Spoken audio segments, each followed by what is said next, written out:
नमस्कार दोस्तों, आज के इस वीडियो में मैं करंट इलेक्ट्रिसिटी में डीसी सर्किट स्टार्ट करूंगा। इससे पहले वाले क्लास में मैंने आपको कॉम्बिनेशन ऑफ रेजिस्टेंसेस पढ़ाया था। आज मैं डीसी सर्किट में सेल्स और रेजिस्टेंसेस का कॉम्बिनेशन डिस्कस करूंगा और सेल रेजिस्टेंस के साथ कैपेसिटर लगा करके क्वेश्चन डिस्कस करेंगे। तो सबसे पहले तो हम डीसी सर्किट में थोड़ा सा हम डिस्क्राइब करते हैं कि चार्जिंग सर्किट क्या है, डिस्चार्जिंग सर्किट क्या है। अगर सर्किट चार्जिंग है, अगर चार्जिंग सर्किट है तो करंट जो है सेल के पॉजिटिव प्लेट में एंटर करती है और नेगेटिव प्लेट से करंट जो है पॉजिटिव प्लेट में एंटर करती है और नेगेटिव प्लेट से बाहर निकल जाती है। अगर ये सर्किट है, ये रेजिस्टेंस आर है, तो इसमें अगर सेल का ईएमएफ ई है और इंटरनल रेजिस्टेंस आर है तो यहाँ पे जो V इज इक्वल टू, इसके लिए फार्मूला है V is equal to charging के लिए वो E प्लस आई आर हो जाता है।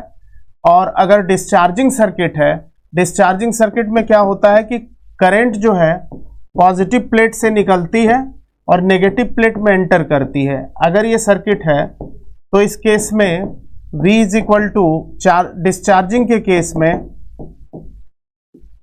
डिस्चार्जिंग सर्किट के केस में V is equal to E minus I R use किया जाता है। तो डीसी सर्किट में दो तरह की सर्किट, चार्जिंग और डिस्चार्जिंग सर्किट। इसी कॉन्सेप्ट पर बेस्ड मैं कुछ क्वेश्चंस आपको करा रहा हूं। मैं एक चीज और जान लीजिए, अगर ये सेल है, पहले भी बताया था मैंने, और ये रेजिस्टेंस R है, सेल का ईएमएफ E है, स्मॉल r है और करंट I है। ईएमएफ का मतलब होता है work done by cell to flow unit current, यानी किसी भी सर्किट में यूनिट करंट फ्लो करने के लिए सेल जो वर्क करता है उसको हम उसका ईएमएफ कहते हैं। तो इस केस में अगर I मैंने आपको बताया था E upon R plus R होता है और E को EMF कहते हैं, स्मॉल r को इंटरनल रेजिस्टेंस, कैपिटल R को एक्सटर्नल रेजिस्टेंस कहते हैं। तो अब इसी पर एक क्वेश्चन मैं आपको कराता हूं और ये दोनों फार्मूले तो आपको क्लियर ही हैं। क्वेश्चन ये है, डीसी सर्किट का क्वेश्चन ये है कि यहाँ पे एक सेल रेजिस्टेंस लगा है, यहाँ पे दूसरा रेजिस्टेंस और दूसरा सेल लगा है। ये 3 वोल्ट और ये सेल 1 वोल्ट का है, ये 2 वोल्ट और ये रेजिस्टेंस 1 ओम का है। आपको ए और बी के बीच इक्विवेलेंट, ए और बी के बीच पोटेंशियल डिफरेंस बताना है। ए और बी के बीच आपको पोटेंशियल डिफरेंस बताना है। तो इसमें क्या होगा, कैसे करेंगे इस क्वेश्चन को, वो आप ध्यान से देखिए। ये सेल अपने पॉजिटिव प्लेट से करंट निकालेगा और ये पॉजिटिव प्लेट से, क्योंकि सेल की टेंडेंसी है पॉजिटिव प्लेट से करंट ड्रॉ करने की, तो ये इधर करंट देगा, ये इधर देगा। ये एंटी क्लॉकवाइज करंट देगा, ये क्लॉकवाइज करंट देगा। तो कितनी करंट फ्लो कर रही है वो निकाल लेंगे। I is equal to E upon R plus R लगाएंगे। अपोजिंग सेल है तो 3 माइनस 2 ले लेंगे। 3 माइनस 2, 3 ये सेल इसको अपोज कर रहा है, ये एंटी क्लॉकवाइज, ये क्लॉकवाइज, तो 3 minus 2 upon total resistance 1 plus 1, यानी ये 1/2 एम्पियर की करंट फ्लो करेगी। 1/2 एम्पियर की करंट इस डीसी सर्किट में फ्लो कर रही है। ये वाला सेल बड़ा है तो ये इफेक्टिव सेल है, तो ये एंटी क्लॉकवाइज करंट फ्लो कर रहा है, तो ये नेट करंट भी एंटी क्लॉकवाइज ही फ्लो करेगी, बड़े वाले सेल की वजह से फ्लो करेगी। ये करंट ऐसे जाएगी, नेट करंट जो है सर्किट में एंटी क्लॉकवाइज फ्लो करेगी। तो ये 1/2 एम्पियर की करंट एंटी क्लॉकवाइज फ्लो करेगी। हमें ए और बी के बीच पोटेंशियल डिफरेंस निकालना है, तो हम या तो अपर पाथ ले सकते हैं या लोअर पाथ ले सकते हैं। दोनों के क्रॉस पीडी सेम आएगा। अगर अपर पाथ हम लेते हैं, अगर अपर पाथ लेते हैं तो अपर पाथ में जो सेल लगा है उसमें करंट नेगेटिव प्लेट में एंटर करके पॉजिटिव से जा रही है, ये वाली करंट, तो ये डिस्चार्जिंग सेल हो गया। जैसा कि अभी आपको बताया था मैंने, तो डिस्चार्जिंग का फार्मूला मैंने आपको बताया था V is equal to E minus I R, अभी जस्ट बताया मैंने, V is equal to E minus I R, discharging का फार्मूला। तो V EMF कितना दिया है, 3 वोल्ट दिया है, EMF हो गया 3 वोल्ट माइनस EMF जो है EMF है 3 माइनस I, आई है 1/2 और आर है इंटरनल रेजिस्टेंस है इस सर्किट का 1। तो इस तरह से ये सॉल्व करेंगे तो ये आ जाएगा 5/2 यानी 2 इसको सॉल्व करेंगे तो ये आ जाएगा 3 2 6 -1 5/2 यानी 2.5 वोल्ट। 2.5 वोल्ट जो है ए और बी के बीच पीडी है। लोअर पाथ अगर लेंगे तो इसमें करंट जो है 1/2 एम्पियर की करंट पॉजिटिव प्लेट में एंटर करके नेगेटिव से निकल रही है, तो यहाँ चार्जिंग का लगा देंगे, कोई भी एक ले सकते हैं। तो यहाँ पे चार्जिंग का लगाएंगे तो VAB हो जाएगा, VAB हो जाएगा E plus I R, E plus I R. E plus I R अगर लगाएंगे तो E जो है यहाँ पे 2 वोल्ट का है प्लस I मतलब 1/2 एम्पियर की करंट इंटू R की वैल्यू जो है, R की वैल्यू इस सर्किट में नीचे 1 है, तो ये आ जाएगा। यहां से भी ये सॉल्व करने पे ये सॉल्व करेंगे तो 5/2 यानी 2.5 वोल्ट आ जाएगा। तो इस तरह से 2.5 वोल्ट आ जाएगा। तो इस तरह से जो है डीसी सर्किट के क्वेश्चन करते हैं। दूसरा क्वेश्चन अगर हम देखें, दूसरा क्वेश्चन देखें तो उसमें क्या है कि अगर ये सेल है और ये रेजिस्टेंस है और यहाँ पे एक रेजिस्टेंस लगा दिया, यहाँ एक दूसरा रेजिस्टेंस है और यहाँ पे 2 सेल है, इस तरह से ये रेजिस्टेंस लगा हुआ है यहाँ पे। तो यहाँ पे एक सेल और लगा है और यहाँ पे रेजिस्टेंस है, तो इसको मैं ले लेता हूँ, एक रेजिस्टेंस यहाँ पे और लगा देता हूँ मैं। यहाँ पे ये 3 वोल्ट की बैटरी है, ये 2 वोल्ट का सेल है और हर रेजिस्टेंस 1 ओम का है। ये 4 वोल्ट का सेल है, 1 ओम का रेजिस्टेंस। मान लीजिए आपसे पूछ दे ए और बी के बीच कितना पोटेंशियल डिफरेंस है, ए और बी के बीच कितना पोटेंशियल डिफरेंस है ये आपको निकालना है।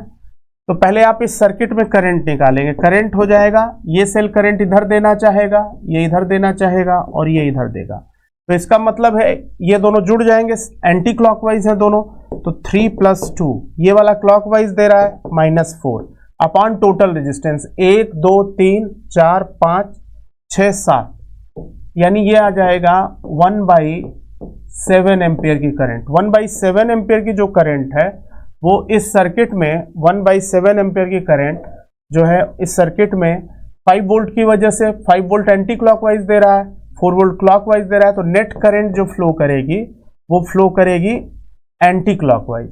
एंटी क्लॉकवाइज करंट ऐसे जाएगी, ऐसे करंट फ्लो करेगी क्योंकि 5 वोल्ट का सेल इफेक्टिव है, तो एंटी क्लॉकवाइज करंट फ्लो करेगी। हमें ए और बी के बीच पीडी चाहिए, ए और बी के बीच अगर इस पाथ को हम लें तो इस करंट चूंकि एंटी क्लॉकवाइज है तो ये सेल चार्जिंग सेल होगा। तो चार्जिंग सेल के लिए फार्मूला मैंने बताया था, VAB आपको निकालना है। चार्जिंग सेल का फार्मूला E + IR होता है। E + IR अगर हम लेंगे तो इस पाथ में जो EMF है सेल का वो 4 है, I जो है I करंट है 1/7 और इस पाथ में रेजिस्टेंस 2 ओम का है, 1 और 1 2 ओम का। तो इसको सॉल्व करेंगे तो ये 7 4 जा 28 + 2 30/7 वोल्ट का पोटेंशियल डिफरेंस डेवलप होगा। तो इस तरह से जो है ये डीसी सर्किट के क्वेश्चन को सॉल्व करते हैं। एक सिंपल सा शॉर्ट ट्रिक भी यूज कर सकते हैं, शॉर्टकट यूज कर सकते हैं।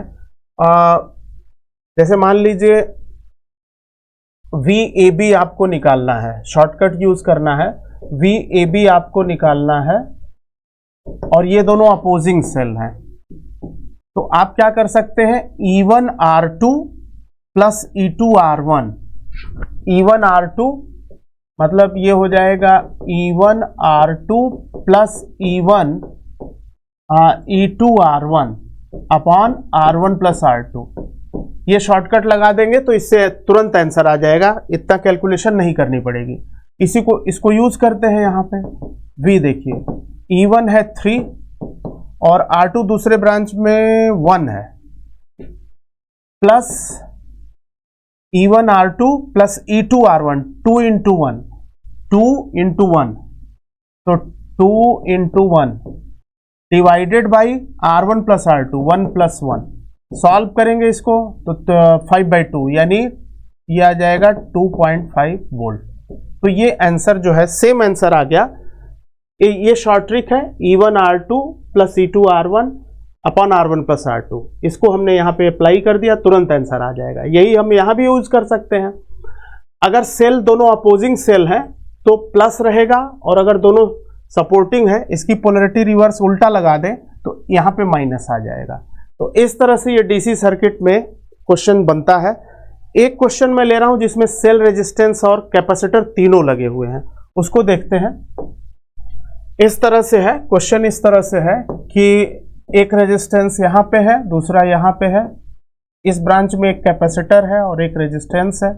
यहाँ पे एक बैटरी लगी हुई है और यहाँ पे एक रेजिस्टेंस लगा हुआ है। ये 1 ओम का है, ये 1 ओम का है, ये 2 ओम का है, ये 5 माइक्रोफैरड का है, ये 2 वोल्ट की बैटरी है और ये 1 ओम है। अब इसमें कई क्वेश्चन बनता है कि इस कैपेसिटर का चार्ज कितना है, या इस कैपेसिटर में एनर्जी कितनी स्टोर हो रही है, या इस कैपेसिटर पे पोटेंशियल डिफरेंस कितना है। तो अब आप इसमें देखो बेटा कि ये जो मिडिल ब्रांच है, ये कैपेसिटर जो है इस ब्रांच में करंट को ब्लॉक कर देगा। क्यों? क्योंकि कैपेसिटर की प्लेटों के बीच एयर है तो रेजिस्टेंस इनफाइनाइट होगी। इस ब्रांच में करंट V/R निकालेंगे, यानी कैपेसिटर अगर करंट अलाउ नहीं करेगा तो इस रेजिस्टेंस में कोई करंट जाएगा नहीं, तो इसको हम सर्किट से हटा देंगे। करंट को नहीं जा रहा है तो इस रेजिस्टेंस को सर्किट से हटा देंगे। तो अब ये जो सेल करंट दे रही है वो करंट इसमें ना जा करके आउटर सर्किट में जाएगी। आउटर सर्किट में करंट ऐसे जाएगी, इस तरह से फ्लो करेगी, और ये करंट होगी कितनी? ये करंट हो जाएगी V/R, यानी V/R का मतलब 2 अपॉन इस ब्रांच में जितना रेजिस्टेंस है 3, 2/3 एम्पियर की करंट फ्लो करेगी। अब हमें इस कैपेसिटर पे चार्ज निकालना है, तो कैपेसिटर के चार्ज के लिए हमें कैपेसिटर की प्लेटों के बीच पोटेंशियल डिफरेंस निकालना पड़ेगा। तो पोटेंशियल डिफरेंस के लिए ये टर्मिनल मान लीजिए आप A ले लीजिए और ये B। तो अब VAB अगर आपको निकालना है तो आप करंट इंटू रेजिस्टेंस कर दोगे। करंट इंटू रेजिस्टेंस का मतलब हो गया करंट इंटू रेजिस्टेंस 2। इस टर्मिनल के बीच कितना पोटेंशियल डिफरेंस है? करंट इंटू रेजिस्टेंस 2, तो करंट हो गया 2/3 इंटू 2। इसका मतलब ये हो जाएगा 4/3 वोल्ट का पोटेंशियल डिफरेंस डेवलप होगा। 4/3 वोल्ट का पोटेंशियल डिफरेंस कैपेसिटर की प्लेटों के बीच डेवलप होगा, क्योंकि ये टर्मिनल इस टर्मिनल के बीच पोटेंशियल डिफरेंस वही होगा जो इस टर्मिनल के बीच होगा, इस पाथ के थ्रू होगा। तो ये हो गया 4/3 वोल्ट। तो कैपेसिटर पे कितना चार्ज है? चार्ज ऑन कैपेसिटर का फार्मूला CV होता है। C आपने ले लिया 5 इंटू 4/3, तो ये हो जाएगा 20/3 माइक्रोकूलम का चार्ज है। इस कैपेसिटर पे चार्ज आ गया 20/3 माइक्रोकूलम का। अगर हम इसका एनर्जी पूछे तो एनर्जी के लिए आप फार्मूला यूज कर सकते हो, हाफ CV²। तो ये आ जाएगा हाफ, C हो जाएगा 5 और V आपने ऑलरेडी 4/3 निकाल रखा है, तो 4/3 का होल स्क्वायर। सॉल्व कर लेंगे, इस तरह से ये माइक्रोजूल में एनर्जी आ जाएगी। तो ये डीसी सर्किट का कॉन्सेप्ट था। अब इसके बाद डीसी सर्किट में किरचॉफ थ्योरम करके आता है। किरचॉफ थ्योरम कैसे होगा वो आप ध्यान से देखिए। किरचॉफ्स लॉ या किरचॉफ थ्योरम।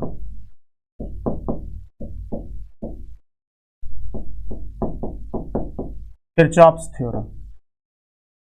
किरचॉफ्स थ्योरम क्या है बेटा? किरचॉफ्स थ्योरम है, इसमें 2 लॉ हैं। फर्स्ट लॉ है जिसको जंक्शन लॉ कहते हैं और दूसरा है वोल्टेज लॉ। तो इसमें पहला जो फर्स्ट लॉ है वो है कि algebraic sum of current at a junction is 0। जैसे मान लीजिए ये करंट I1 है, इधर करंट I2 इसमें है, इसमें करंट I3 है और इसमें I4 बाहर जा रहा है। तो सिग्मा I का मतलब हो गया जो करंट जंक्शन की तरफ जा रही हैं उनको हम प्लस लेंगे, I1 plus I2 plus I3, और जो करंट जंक्शन से बाहर जा रही है उनको I4 लेंगे इज इक्वल टू 0 कर देंगे। तो इस तरह से जो है इसको हम लिख सकते हैं I1 plus I2 plus I3 is equal to I4। Total incoming current is equal to total outgoing current. ये किरचॉफ्स फर्स्ट लॉ है, इसको किरचॉफ्स जंक्शन लॉ कहते हैं।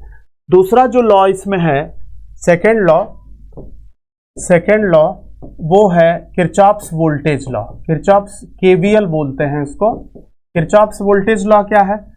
Algebraic sum of potential drop and potential gain in circuit is zero.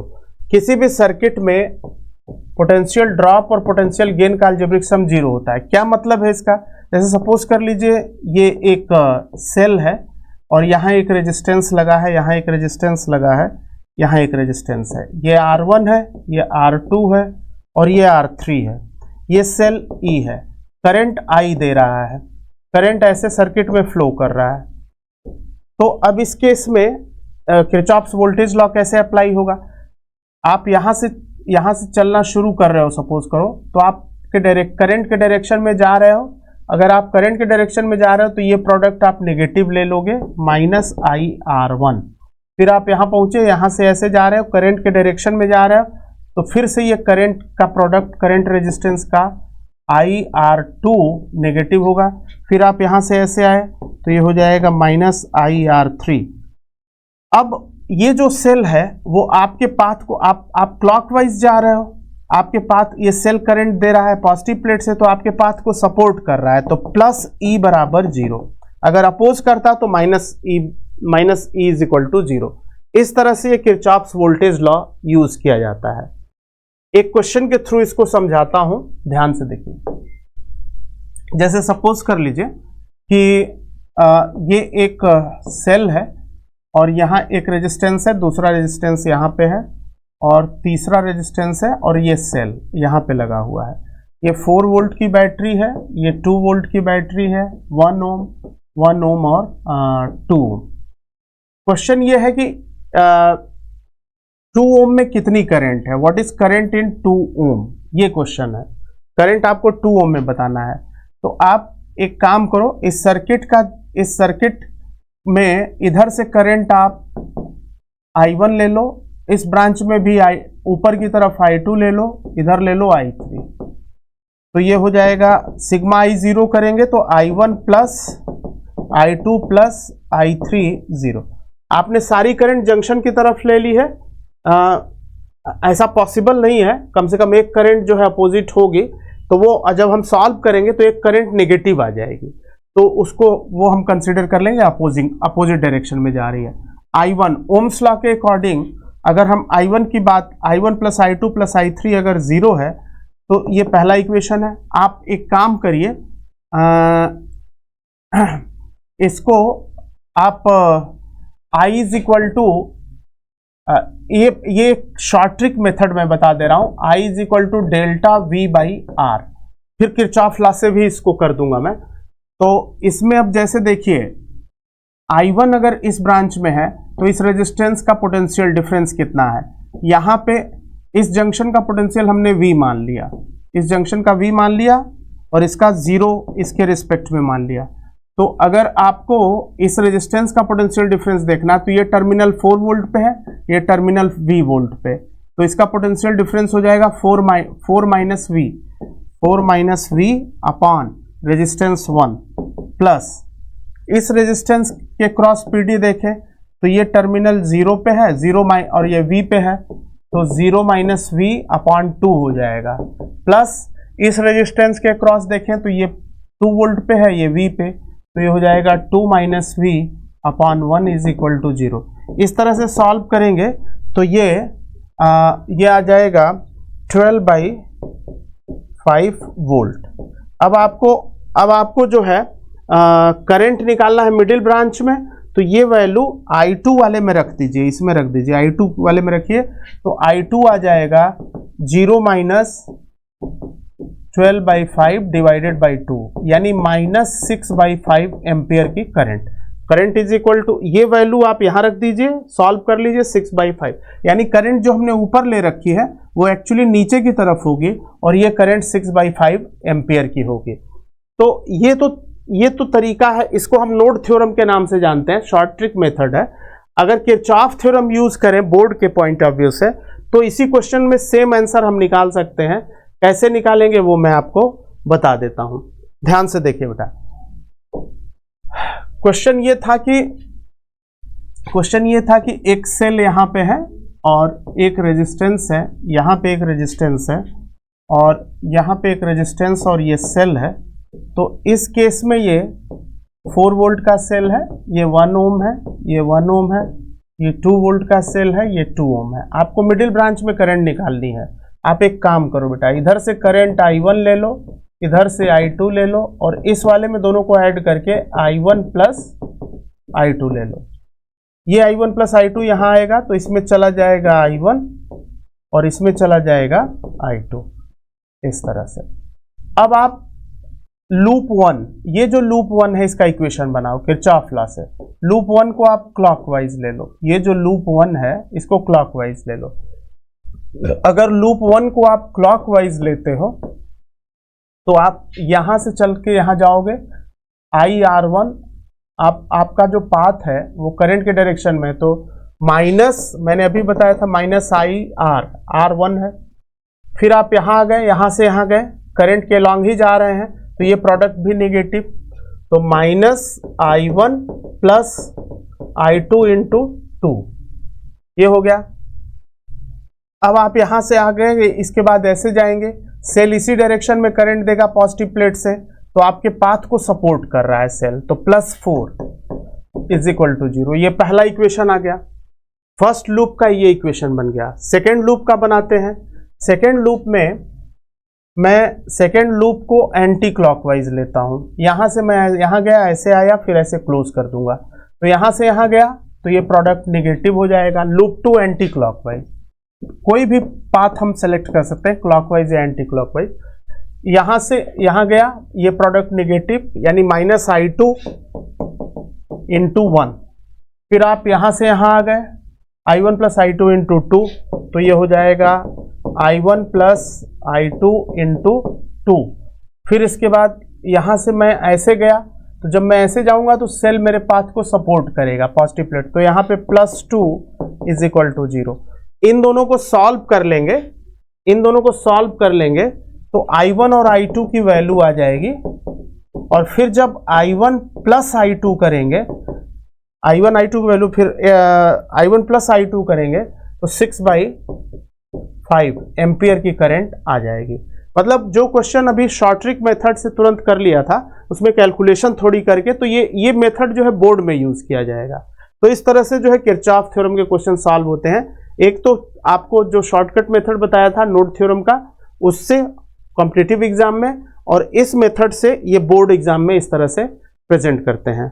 तो ठीक है बच्चों, आज इतना रखिए, बाकी फिर इसके आगे नेक्स्ट वीडियो में हम लोग डिस्कस करेंगे।